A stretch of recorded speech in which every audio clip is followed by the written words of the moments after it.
As we come on the air, attorneys in Pasco County are still making arguments as to whether or not the infamous movie theater texting case falls under the state's stand your ground law. It's been more than 3 years now since retired police captain Curtis Reeves shot and killed Chad Olson inside a Wesley Chapel theater. We'll show you how we got to this point in just a moment, but let's begin with ABC Action News reporter Eric Waxler live with why the defense says Reeves was justified that day. Eric.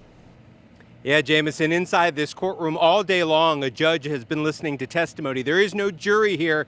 This is just a hearing. The judge alone will decide if the stand your ground law applies, possibly clearing Curtis Reeves of ever standing trial for murder. Curtis Reeves, now 74 years old, sat and watched both of his children take the stand first. They testified he was always a loving father, and despite his busy job as a Tampa policeman, he was very involved and always there for them.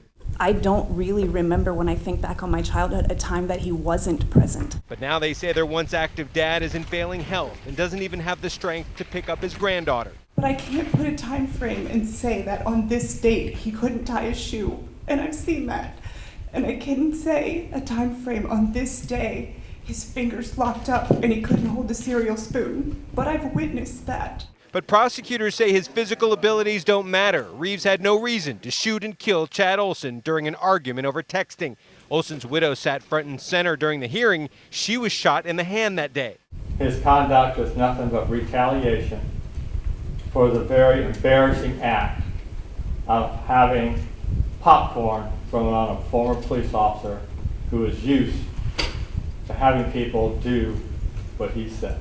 The most dramatic testimony came from Reeves' son Matthew, who was also a Tampa police officer. He was meeting his parents for the movie that day, got in the theater in time to hear the shot, then tried to help Olson using a shirt to stop the bleeding. I was basically talking to Mr. Olson at the time, telling me he was going to be okay, or telling him just keep talking, keep looking at me, keep breathing. Reeves has been out of jail awaiting trial since 2014. This hearing is slated to take up to 2 weeks. Live in Dade City, Eric Waxler, ABC Action News. Eric, thank you. Even 3 years ago, there was speculation that stand your ground could be used as a defense. Here's why it's taken so long to get to this hearing. I want to show you the timeline here. It took about 6 months for Curtis Reeves to walk out of jail on a $150,000 bond.